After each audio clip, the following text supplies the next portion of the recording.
for joining us today. My name is Catherine Thomas, and I'm really honored to be going live with Donte Palmer from Squat for Change, and we'll get right into that in a couple minutes. But the way that I met Donte, just a little bit about our relationship, is I actually was waiting to meet him in his current role at the Jesse, but I didn't know who it was. And so we both were like kind of, and I don't even know if you knew this story, but we both were like waiting to meet each other, but we didn't know who each other were. And Right.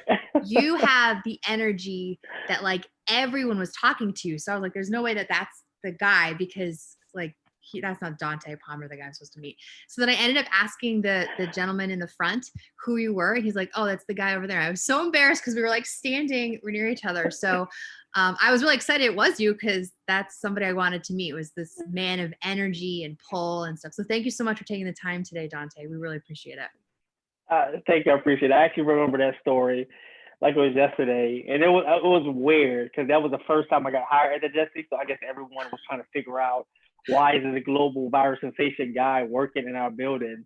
And as you were walking in, a group of ladies walked by and wanted to talk to me, take pictures of me. And I was like, oh my yes. gosh, this is not the time. It was the perfect time. But it happened. It was awesome. It was awesome. So tell me what life is like for you right now, I guess, like with your kind of maybe going into the different roles that you lead. I know you're an amazing father and you work, you're founder of Squat for Change, also you work at the Jesse, and you've done a lot of other things. So what should we know about you to better like be able to know you? Right. Well, I think life in all aspects, all levels of just being an individual, a husband, a father, and just a businessman, I think they all enhanced over the last 4 or 5 months. And it's been stressful, but it's been rewarding because I'm learning a lot of myself in each of those titles. But let's start with being a father. I mean, just being a father, I had to sit down and really learn my sons more. And I think I have the time now to be actually be in the house stuck with them since they aren't in school, they're home with dad and mom, and me to really learn who they are as kids. And I think sometimes we get so wrapped up in being an adult that we forget to sit down and learn and ask questions. And that's what I'm doing now, just learning who they are. And I have 3 interesting characters that I have to be a parent of. And I'm like, they are 3 different total beings, and I have to learn how to navigate each one as a father. And as an individual, I have to learn how to take that time for myself, just to kind of break away from family and friends, just to learn who I am as a person, so I can continue to grow and be stronger for my wife and boys. But I just think, and I think we can just keep going into it. I just think this whole pandemic has really slowed a lot of everyone down, our existence. You know what I mean? To really focus on, I take it as a silver lining. There's a lot of death that's happening. The numbers are going up. People are getting sick. I'm actually sick right now, and I'm kind of quarantining my own self. And I don't know if it's COVID, so I want to put that in the air. But my wife, for some reason, think it's COVID. So I distance myself. I'm quarantining by myself, which is, you would think it's one of the worst things, but I think it's one of the best things because my sons and my wife aren't bothering me. I actually ring a bell or send a text and they bring me whatever I want. You know what I mean? That's so awesome. I think it's right. So I'm sitting like a king right now. I'm sitting in my man cave, my Eagles. You can see it behind me. I have an Eagles room, and I'm sitting in my Eagles room, just being a man, I guess, and away from family. But at the end of the day, it is one of those things. I'm just kind of reflecting on life and just trying to figure out how to be better as a person, so I can take care of my wife, my kids, and just my nonprofit, Squat for Change. Yeah, and before we get to that, something that you said was really interesting about getting to know your kids better. So right. What's one, if you don't mind sharing, one thing that you got to know about one child, something that stuck out, to you, like a question you asked? Yeah, most definitely. So one thing we have to learn is that my family, we are a blended family. My wife, when I met my wife, she had our oldest son, I had our middle son, and we came together collectively and had our baby together. So we are blended as a blended family can be. My 13-year-old, I met Isaiah when he was 6. He is now 13 on 14, and I don't know if it's one of those things where kids, and I guess it is, when kids are with a model figure every day, they start to be like that person. But sitting there with Isaiah, my oldest, I'm realizing that he's not my biological son, but he's out of all my children, he's the one who's just like me, like hands down. Like he's emotional, he's affectionate, and I didn't learn it until we had to sit down and start talking. His love language is words of affirmation. Like he thrives off me saying "good job, son." Now Taylor, my 9-year-old, he doesn't need that. I don't have to say "good job, Taylor." You know, you're awesome. He's like, because he already knows it for some reason. Like, Dad, just give me the tools I need to succeed, and I'll do that. But Isaiah, if you do not tell him, "great job, you're an A student, you're smart, you're handsome," he starts shutting down. So I didn't know that until this recent like couple months. But and it's draining because like, dude, I see you score a touchdown. Why do I have to say good job? But I have to say, look at him in his eyes, put a thumbs up, shake my head, like, you're awesome. And he just thrives off of words. So I have to, that's one thing about Isaiah that you have to continue to do. And I'm trying to Yeah. figure out a way of giving him a balance of saying, okay, Mhm. dad and mom is not going to always be there for you to say those words. So what's the balance of me saying it, but also me pulling back and not give you Mhm. those that the affirmation you're looking for, because he's not gonna get it every day, but he needs to learn how to kind of like build his own courage and his own self. So That's interesting. We work with a lot of kids. Yoga for Change brings this program to a lot of kids and a lot of children who don't necessarily have that relationship with their parents, or their parents aren't right, willing to learn more about them in order to create a better relationship, because it takes two, to be in a good terms. I think that's really powerful to listen to what your kids are saying and then of hear what course, maybe they're not saying too, which is really cool. So absolutely. you were from what area of the country? Because you're not from Jacksonville, or are you from Jacksonville? No, I'm not from Jacksonville. I was born in North Carolina, Charlotte, Okay. but I was raised predominantly all my life in Philadelphia, PA. So I'm a Okay. Philadelphian. Okay. And then what brought you to Jacksonville? Oh man, that's a big reason why. Well, that's a lot of reasons why I came to Jacksonville. First off, I was raised in Philadelphia, an urban city, and I graduated. Then I went to college at Indiana University of Pennsylvania. That's right outside of Pittsburgh. Then after graduating, I moved back to Philadelphia for about 2 years. Realized that I did not want to spend the rest of my life here in Philadelphia. So I took my talents of videography and being an actor to New York, and I was Mm, in New York for 2 years. Realized that New York is by far, it's a beautiful city, but it's so stressful when you're on mm, your own and you're freelancing. Like I just thought this is how life was supposed to be. And then my second year in New York, I started really getting depressed and stressed out, and to the point of, having, we could get, I mean, it's, you ask the question, we'll be honest. Start having thoughts of like severe suicidal thoughts. Like, yeah. wow, I cannot live life like this anymore. So number of times I tried to commit suicide, and I was just living a life I shouldn't have been living. And then I called my mom, who was actually living here in Jacksonville, and I was like, I have to get away just for a week, just to clear my mind. And she was actually living on the south side of Jacksonville. So I guess that's, to me, if someone asks me what Florida looks like, I would tell them the south side of Jacksonville. Because when I Mm, moved to south side, she lived on south side of Bay Meadows. You had the palm trees. She was like 5 minutes from the beach. So I thought this is what Florida looks like, through in and throughout. And when I got here, I was so in love with Florida. Um, I sat down in her backyard. She had a lake. Never first time experiencing anyone with a lake in their backyard. And I'm also, seriously, I'm also a spoken word artist, so it gave me time to think, good time to mm. write. And after a week, I told my mom, I said, hey, I want to like abandon ship in New York. I actually stopped paying rent in New York and just kind of like left everything up there. And eventually, I got all that handled. But I left ship. I left clothes. I left documents. I said I'm not going back because that was the worst time of my life, and it was a darker time of my life.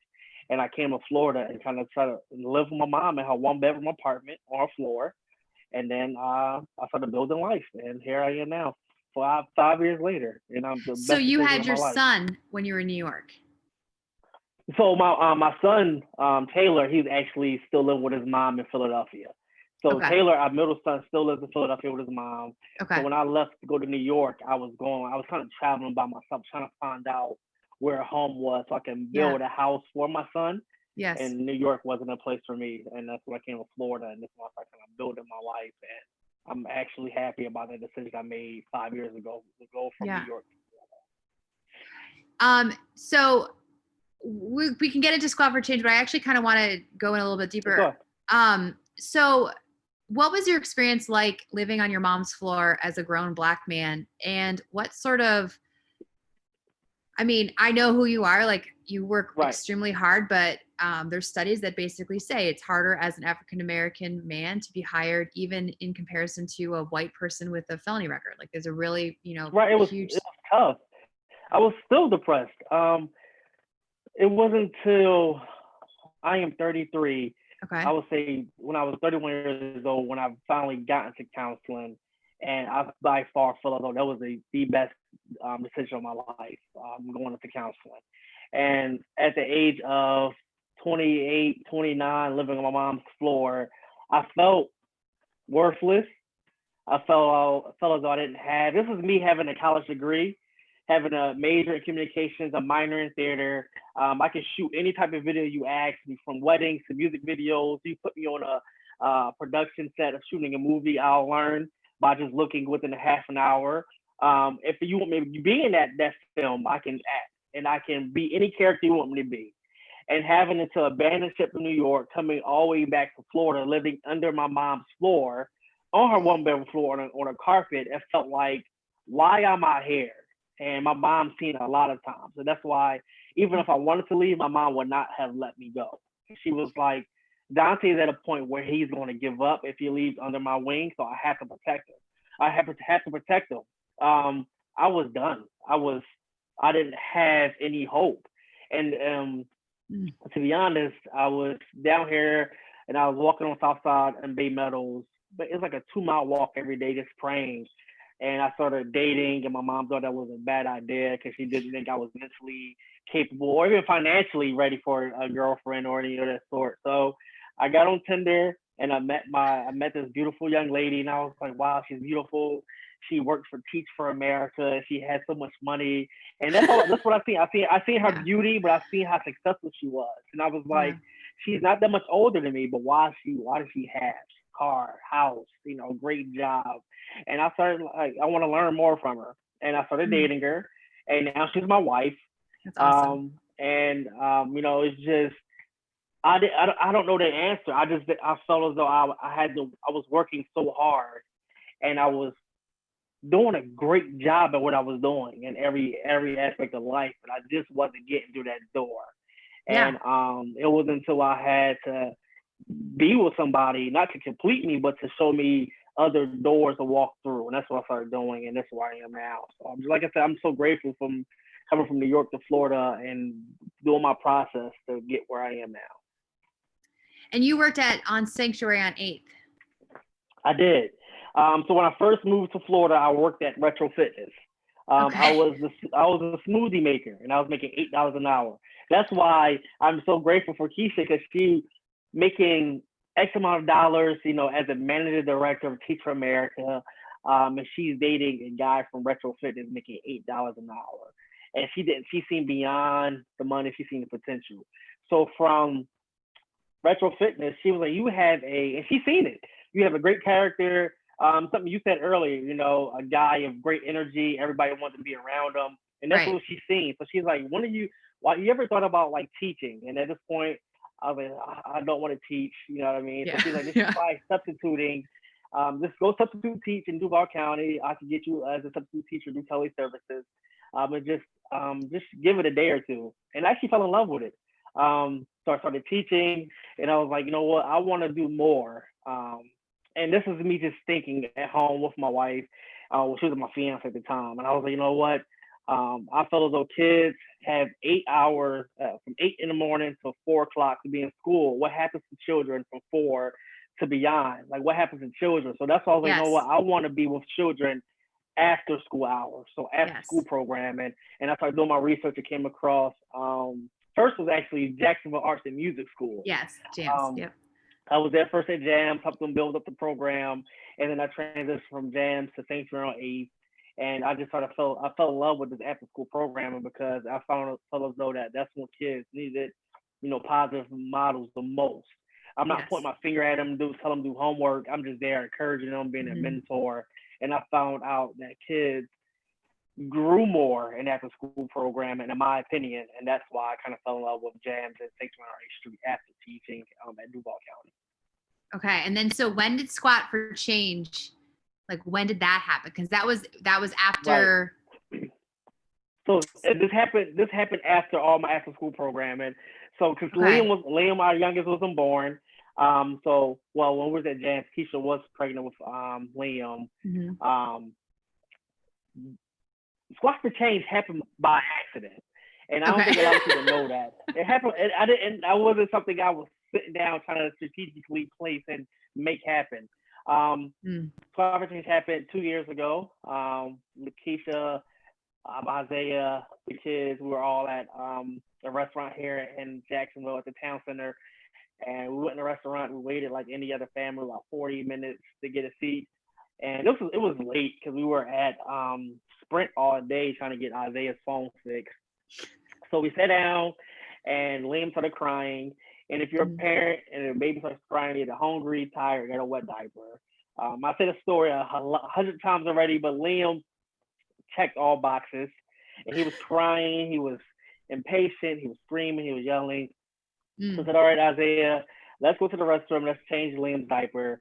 And before I get to that part of it, everyone always asks me why didn't my wife get up to change Liam? And I always tell everyone that's not her job. In my household, that's not her job to change diapers. I want her to focus on other things. That's my job as a dad, to really bond with my child, to change his diaper. And that's what I did. So I got Liam. We went to the restroom. It was on changing table, and this is where we can get into titles, because even in the articles, people say, angry black dad, mad there's no changing table. I wasn't angry. I didn't see him change the table. I didn't even care about it at the time. I was like, all right, well, I'm gonna get into my perfect man squat like I usually do. I threw Liam over my lap, began to change him. Isaiah had his phone back that day. He started taking pictures. He showed me the pictures. I told him what I ain't saying these words, but in my head, I'm like, what the hell is this? Who cares? Right? And we sat back down there and we ate our food and we went home. And it was in about 2 weeks later, Isaiah actually pulled the picture back up. And I was like, you know what? You keep showing this picture. It's funny to you. Let me just go ahead and post it on Instagram for a quick reaction from family and friends. And that's what I did. I posted it, and I went to sleep. Woke up the next morning. My wife woke me up, and my life just changed. Yes. I went to sleep regular, woke up, getting interviewed in calls from Washington Post, CNN, the Shade Room, BuzzFeed, New York Times, Irish Post. Everyone's calling my phone. And at this moment, I still didn't realize why I was so noticed. Am I changing my diaper? Am I changing my son's diaper wrong? What's the story? I had no idea. And it was the Washington Post got me on the phone. Was like, you're famous now because you're changing your diaper, and there are no changing tables. And I was like, oh, thank you. I'm excited. Thank you for explaining. Yeah. Thank you for explaining to me. So I sat down with my wife again, and I said, hey, it seems like we struck a nerve. I still don't know why I'm famous. I don't get it. And for about a week, I started developing a story, kind of a mission behind it. And it really didn't register to me until dad, outside of media, started reaching through me through social media, from Africa, Mexico, Japan, Tokyo, Australia, Canada, here in the States. We're like, you know what, you are like the face of dad, and we want you to be like this face to kind of represent us, because we are parents. At the end of the day, we need equal resources to take care of our kids. And I'm like, wow, why am I that person? And it goes back to when I was laying on my mom's floor. I felt like Squat for Change was a prank. I said, just 3 years ago, I didn't have anything. No one noticed me. No one trying to give me work. No one took me serious. I have talents and skills, and nobody wants to use my talents and skills. But now all of a sudden, you want to put me in position to be the number one dad in the world. Like, what the hell is this? What is this? And it wasn't going away. Even if I tried, some nights I closed the computer and I disregarded this whole, it didn't even have a name. I disregarded this whole viral picture for about a week, opened my computer up, and I have Jessica Alba waiting, standby messages. I have John Legend, Tyrese, T.I., Slicky from the Bad Girls Club, all these celebrities just kind of like waiting for me to respond. And when I started responding, they started responding back faster. And I'm like, okay, this is something that is going to continue to grow. And I sat down and said, okay, let me just try to figure out a name. I said, I'm squatting in a bathroom and changing my son, Squat for Change. I threw it out on a radio interview, and it just exploded at that point. And Squat for Change kind of developed. It kind of took off from there. And that's when I guess brands kind of started standing behind me because I have a name for it now. And they kind of like GoFundMe, Netflix, Pampers came around eventually, and they found, okay, this guy have a name to his campaign. Let's stand behind it. And then it just took off 2 years later, and I'm still here pushing Squat for Change. Well, congratulations. I think that's an amazing Thank you. like way to do it. Yeah. But I have like so many questions that I just don't want to forget. I think what's interesting, and I think microaggressions, right? It doesn't need to just be racist. It could be feminist too, or it could be anti-feminist. Or it could be, and I think the question like, well, why did your wife not get up? Like, no offense, I'd never thought to ask you that question, because my husband and I, it's like, do you want to do it or do you want me? Like, it's like, no, it's different in your family than the average family or whatever, but we're also a little different because it could be either of us going to change our daughter's diaper. And so I think that's interesting because before I met you, I never even thought about a guy's diaper changing table, like not having one.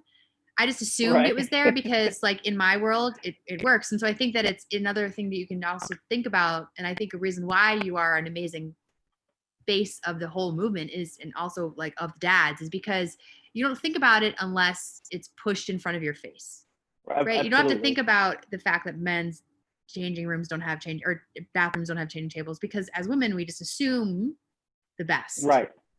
And so I think that's what's interesting about this whole, like where we are right now with race and microaggressions. I think it's hard because we don't want to assume the worst, or some of us have always assumed the worst and we don't want to assume the best. Of course.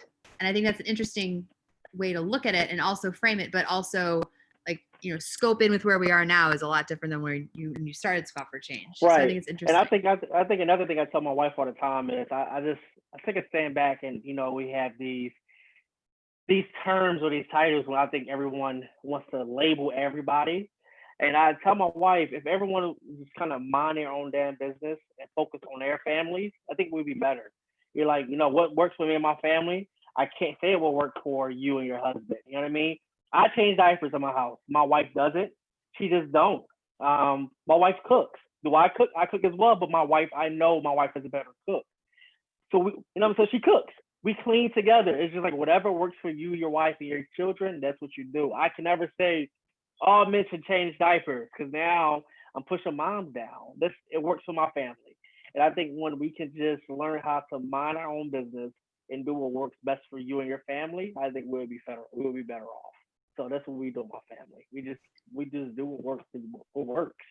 Yeah, and what we say in our program is like, stay on your own mat. Like, don't worry about anyone else. That's don't like it. Stay on your own mat. You are only responsible for your own hands and your own feet. Like, just stay where you Absolutely. are. Like, I really have tried to control other people's hands and feet, and it doesn't work. So just stay on your own mat. You can only control your hands and feet.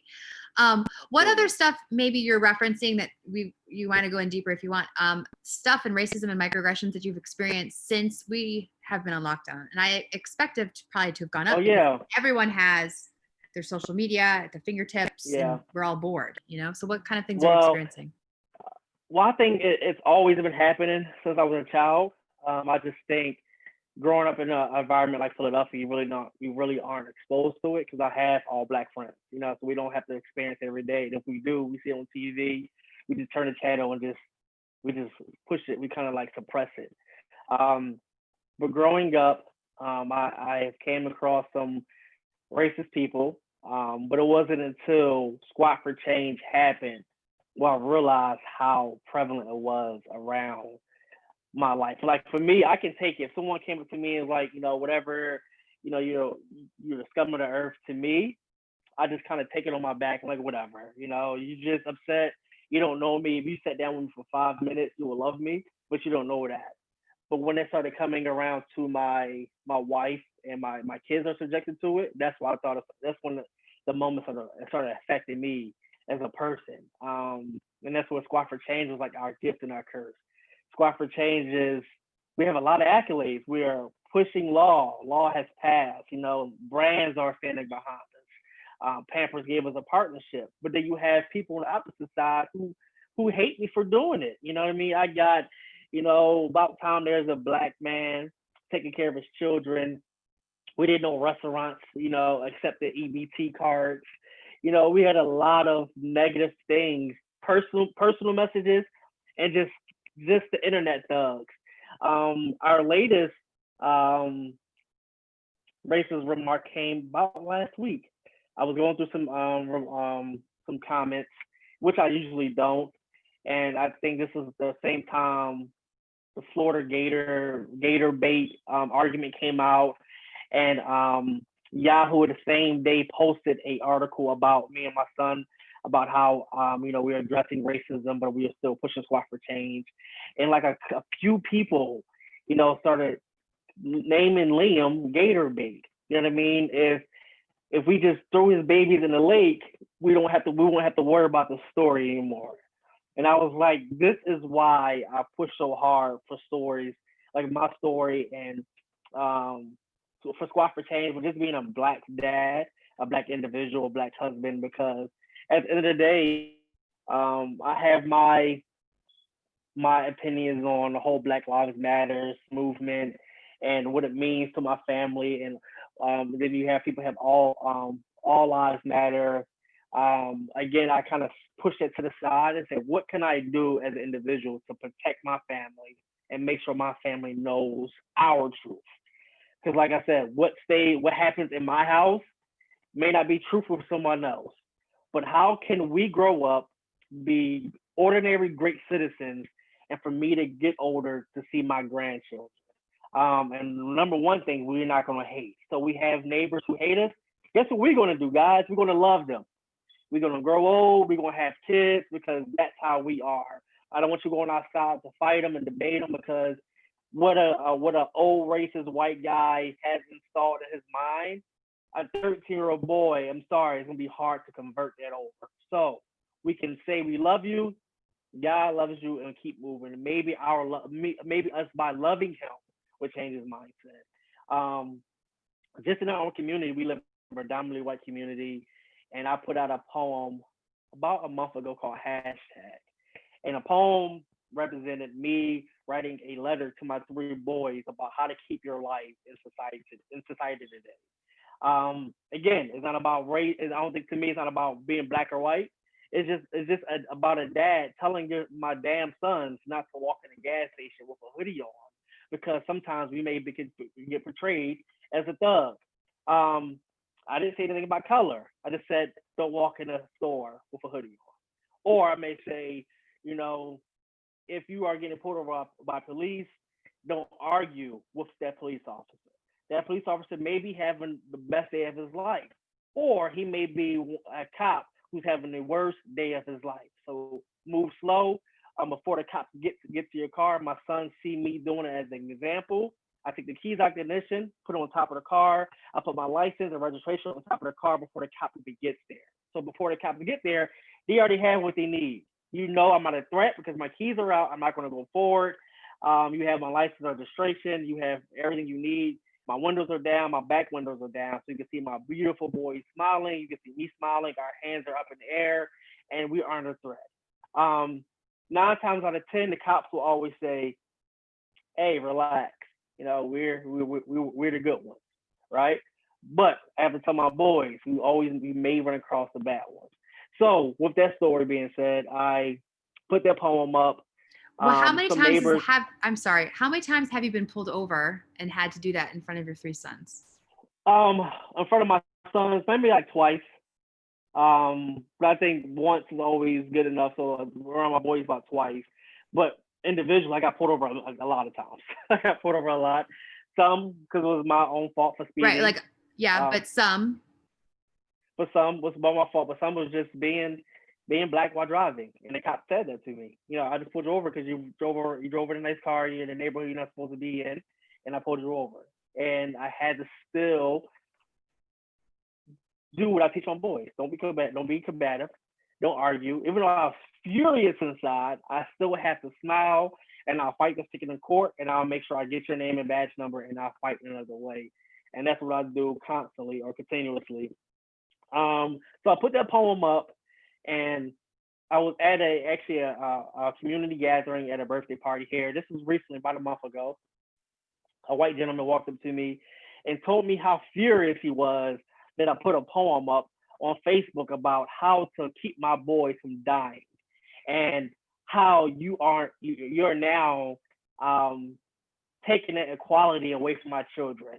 This is his exact words. My white daughter is equal to your black son, and you should not have your son live in fear like that. So I was like, all right, let's go outside and talk about this. And he wouldn't go. So I had my few choice of words. I called him a female. I should have did that because it got him extremely upset. But we did have a conversation, and I told him, I said, you have to look at imagery, because my son's our next door neighbor. He's a friend of mine. His daughter and my son are his daughter and my son are best friends. They go running together all the time. We live in a gated community. One particular day, I can say the names of their family. Brian is my friend. His daughter name is Abby. So Abby and Isaiah decided to do a jog together. And I don't know what it is with these kids these days. They're with hoodies and it's like 80 degrees outside. Like, why are you wearing a hoodie? But whatever. They wore a hoodie and they started jogging out the gates and they ran. I didn't think nothing of it until they came back. And I told my wife, and I told Brian next door, and he understood. I said, I just led my son into an infantry of war. And they were like, what are you talking about? I said, and Abby is a avid runner. She runs faster than my son. She outruns my son by far. I just see in my mind, Isaiah, a black boy in a hoodie, chasing a white girl in a white hoodie. They're jogging. But what if it wasn't a cop? What if it was a neighbor driving past and said, I see this black guy chasing this white girl, and then my son is getting shot at the corner because they think he's trying to go rape or rob somebody, right? So I told now Abby and Isaiah had to sit down as friends, and us parents had to explain to them, hey, we want to job, but please, no hoodies, not outside the gate. And if y'all running, please run side by side because you guys have to run as equals. And they don't understand it, but I have to explain to them. And then when I took that conversation to another guy, the one who approached me, of course it's BS, and you're my friend. I don't see color.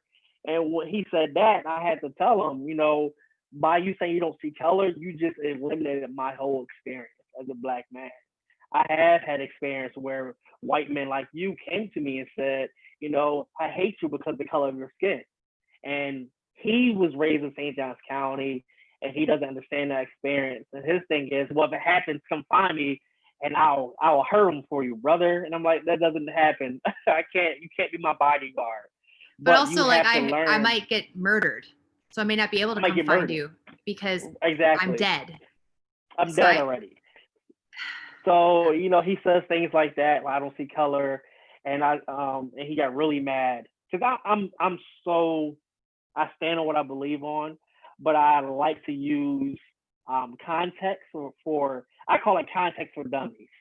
And I told him, I said, you don't see colors, but every time you text me, your bit emojis look like you. So you do see color, because if you didn't see color, your bit emojis would be orange, they'll be green, they'll be black, but they aren't. You send me a white man with his thumbs up every time we talk because you see color. And I told him it's okay to see color. It's okay that, I'm on a Zoom call with a white female. It's okay, but it's what you see beyond that color. You have to see their heart. And if you can't see my color, we can't be friends. And we haven't spoken in about a month and a half, and I'm fine with that because I just can't have people around me who don't see me for being black. You have to see my color. You have to. I mean, in order to, and I don't, the thing you said that really stuck with me was like, my white daughter and your black son are equals. And just there, he sees color, right? Just even that description and that. I mean, exactly. So Absolutely. It's only, you can say that, but like the way that you just described, you didn't say my 16-year-old daughter and your 13-year-old son are equals or whatever the ages are. Right. He put the color right there. So that's like right there. It's listening to, well, no, you do, like, that's okay. Like, yeah. It's totally, I'm not saying you shouldn't see color. I used to think that by saying I don't see color, I was equalizing everyone. Like, I honestly believed that a couple of years ago, 2-3 years ago, until someone explained to me, no, like, you do see color, because in order to see my actual experience and the traumas that I've experienced, like racial trauma and slavery and intergenerational trauma, and the fact that like I'm Italian and Irish, and we did not come to this country because we wanted to. We came because we had absolutely right, like my whole history. But my traumas are white and whitewashed. Like it's not, you can't even compare my own experience with a person of color, because nobody sees the traumas that I had before, right? Right. They're just saying like, oh no, you were all fine. Like, I don't want to acknowledge all the history traumas that my color people did to Black people. And that's also another way to sort of generalize. I don't know if I articulated that correctly, and I'm sure I used things. No, you did. Yeah, I get it. But I just think I'd like to tell everyone, like I had my friend Brian and I next door, we actually had a cookout about 3 weeks ago. It was called Black or White, Relax and Eat a Burger. And we went to our front of the community in front of the gate. Wait, say that again, because that was, say one more time. What was it called? It's called Black or White, Relax and Have a Burger. And we just put a grill out there, Black man, white guy, and we just made burgers, had signs that pretty much was pulling people over. And we just started speaking about race and fatherhood and just having those conversations. And it's okay to disagree. Brian and I, we disagree on a lot of stuff, but we learn how. The one thing Brian and I know how to do, we know how to listen to each other, and that's what makes us friends. Like you say, you know what? I don't agree with you, but give me a story. Explain to me why you think that way, and vice versa. And then we try to come to some kind of solution about how do we take our conversations and broaden it up so people in the world can see how to have a meaningful conversation. May not disagree or agree, and learn how to still bridge the gap together. And that's what we did. That's what our cookout was about. We had a lot of people with different views come up. And it was funny because the people in our community who hates me because what I've done, well, what I've did because that poem, didn't want to come out to the front and talk to us during a meaningful conversation because they're scared to have uncomfortable conversations. And it makes you look like the racist that you are. And it's okay. I mean, maybe they aren't racist, they're just unknowing, or they don't have a knowledge to want to learn, but you have to call it how you see it. And that's where we are now, just trying to learn. And then again, and I have friends who, Brian, he has a background and a story that I don't understand, but I don't know what it feels like to wake up and have a father who has millions of dollars, who can give you property, who can give you whatever you ask for. But I'm not mad about that. My thing is, okay, teach me what your dad taught you. So now when I get older, my son can say, my dad had millions for me. I'm not mad about it. Teach me. And now I just want you to teach me. I want you to learn how it is to wake up, or feels like what it means to wake up and your mom doesn't have, cereal or milk in the refrigerator. So you eat peanut butter and jelly 3 times a day. I want you to hear my story. So you don't have to go through that, because this is a real story that I've been through. But if you don't know how to listen to people's stories and how to adapt and learn from it, then you just will never grow as a person. I've been through the peanut butter and jellies. I don't know what it is to have $1 million father in the household, but I will take those stories, create wealth for myself, so my kids and their kids can have that wealth. And I just think people need to learn how to listen to people's stories and just learn from it. Did you have a father growing up? I did. In and out. So one of my things I teach to fathers now is, Squat for Change is about changing tables, but it's also about how to bring the father back to the household. So my dad was in the household, but he wasn't present. If that makes sense. He was physically there, but mentally he was not. He wasn't there like I am with my children. He wasn't bonding with us like I wanted him to. My dad was an alcoholic and a drug abuser. So I've seen that growing up in my household as well. So he wasn't there. So when people say your dad lived in the house with you, my dad was not there. So to answer the question, I did not have a dad growing up, but I think that the greatest, I look at silver linings in everything. My sons have the most, and I'll say the best perfect grandfather that anybody can ask for. Like, that's what I love to see. When my dad was not there for my life, when we rekindled our relationship, now he has my sons. And my sons, for some reason, would choose grandfather. Well, they would choose Pop over dad, and I'm content with that. So yeah, it's just about learning from people's mistakes, sitting down, listening, learning, and just growing from that, and just building family beyond. I really appreciate the fact that you also, your experience is your experience. And I think we can't try to diminish or even like uplift, over each other's experiences kind of thing. But I also really appreciate the fact that you stated like your dad he may have been there like on the couch, but he wasn't there like present with you as you're growing up. Right. Like when you're walking your dog, are you actually walking your dog? Or are you like on your phone and social media? Or like, are you? Absolutely. It's like driving home and just arriving at home and thinking, oh God, how did I even get here? How did I get here? Did I get pulled over by the cops? Like, I don't even know. Like, I mean, that's sort of the whole thing. I think that's really interesting.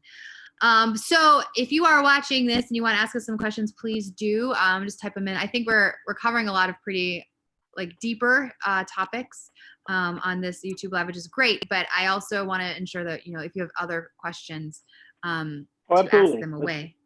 What's one thing that you've learned the past couple of months that you didn't expect to learn, either through the, business, like how to keep a business alive, or, how to, your family, work, family, community, what kind of stuff have you learned over the past couple of months? Well, I have a large answer for that. When America says they don't have money, they're lying. Right? Yeah. Because there's money everywhere. So with this whole pandemic, it just taught me how to really, if you hit a lot of closed doors. It showed me that there are many doors out there for any business if you just keep knocking and fighting until you get it. Even with Squad for Change, a lot of major brands kind of stepped back because they got hit hard with the whole pandemic. But that's not saying that your work has to stop, because there are a lot of, smaller brands who say, we need the momentum of Squad for Change to get us to where we need to be at. So it's just a matter of just putting more work in and just trying to find out what doors work best for you and make it work. You know what I mean? So this pandemic actually has made me more hungry for work than prior. So yeah. I actually like it, because it makes us, I want to say it just makes us like warriors. Like, you take everything away from us, and I'm not going to sit here on my ass and not just sit here and just fail. I'll make it work. And I think it goes back to my inner warrior of just me growing up in Philadelphia. It prepared me for a time like this. Like I see a lot of people who have lost, I had a family, they were wealthy, and I think they lost 10% of their income. So they were drowning. And I'm like, dude, you're not drowning. I still know families that are eating peanut butter jellies for breakfast, lunch, and dinner. 3 times a day. So this, I think my experience, like you said, goes back to my experience preparing me for this pandemic. Mm-hmm. So I think I was already prepared for it. Just me activating it and having that hustler's mentality to make it work for me. So yeah, I think it's great. I also have enjoyed, I have not enjoyed this period. Like, I'm trying to make silver linings out of it, but like having to switch the way you looked at what you thought you were as an organization or nonprofit or your employer. Of course. And then having to do it all virtual now. Either you rose to the challenge or you didn't. And I'm devastated by everyone who, like, they attempted and they just could, like, it was a saturated, community doing virtual yoga, for instance. Like, totally understand, and that's devastating. And for me, like, it put some fire under my seat to ensure that we would be around. And I'm most definitely. I'm appreciating. And I think Squad for Change is it kind of started off from a virtual sensation anyway. So when it came to the pandemic, it really did slow things down social media wise. Because I was still connecting with my fathers in Australia and Tokyo and Japan and Africa, just based off of Zoom anyways, or podcasts. So it didn't slow us down. It's just, how do we enhance, the relationship we have now? How do we make it better? And that's where we were now. So I think the brand slowed down, but me connecting with families across the world kind of enhanced for me. Yeah. Oh, I hear that. The quote on your website, "Change the way you look at things and things you look at change." That really struck me. And I'd love to know where in that life, like, sort of as we wrap up, people are saying it's been a great podcast. No questions. Thanks for touching on so many different topics. So we appreciate it. But change the way you look at things and things you look at change. Where is that applying to your life now? And where do you see it? Where do you see yourself growing? Yeah, I think it goes back to me being an individual. Because if I'm not a strong individual, then the things around me won't get benefited from it. That makes sense. Like if I'm not a strong individual, I won't be a great husband. You know what I mean? Or if I'm not a strong individual, I won't be a great father. And it starts with me. I think that quote, I actually learned it from my uncle showed it to me when Swap for Change started. And he told me you need to start looking at the way you look at things. It will change the way you look at things. You are, the world's giving you this title, number one dad. Take it. That's the way you need to look at yourself. That's what I started doing. And I am, my words of affirmation, my love language is words of affirmation. So some days I have to look in the mirror and say, Donte, you are, the best man for this job. You are the best person for this career path. And I had to start changing that and doing my work. So I sat down I told you earlier, I sat down with a therapist, which I think, and I'm an advocate for mental health. I think it's something that's so important. You have to put the work in. And when I go to my, in the future, Squad for Change will have different conferences for fathers and even moms. And we'll be talking about mental health because you can't be a great parent unless you're mentally sane for yourself. You know what I mean? And that's when you start changing yourself, changing the way you look at things, changing the way you view things, everything around you has to change. The relationship with my sons increased. When I started to get help for myself, my marriage increased or enhanced because I changed the way I seen it.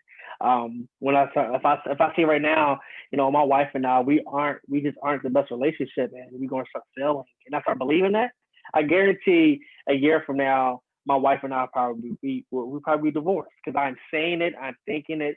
But if I say, you know what, my wife and I are better than the Obamas. We're better than I would use. One of my families was Will Smith and Jada Smith, but I can't use them now because they just been kind of scattered through the media. So they aren't one of my ideal relationships now. But I will say, we are better than Jay-Z and Beyonce. You know what I mean? And when we start seeing that, we start changing the way we view things, and our marriage has to change. So that's why I stand on it. And I think it's like faith. Just speaking faith. You speak things into existence, and it has to come to life. That's awesome. That's awesome. And Yoga for Change will be the number one nonprofit in the world. Wow. I'll be number two. I take it. That's yeah, you're number one dad. So that's pretty great. I'll take that. I really appreciate your time. I sincerely enjoy talking to you. I wish we could be in person actually, and just having this conversation over. It's gonna happen again. Yes, yeah, like hopefully sooner than later. Thank you so much again for joining. And Thank everybody, you. please check out Donte's organization, Squat for Change, squat4change.com. It's not the number 4, so it's SQUATFORCHANGE.com, squat4change.com. And that's all this where his social media stuff is as well. Join us again in the future for another YouTube Live, and we look forward to seeing you then. Have a great day.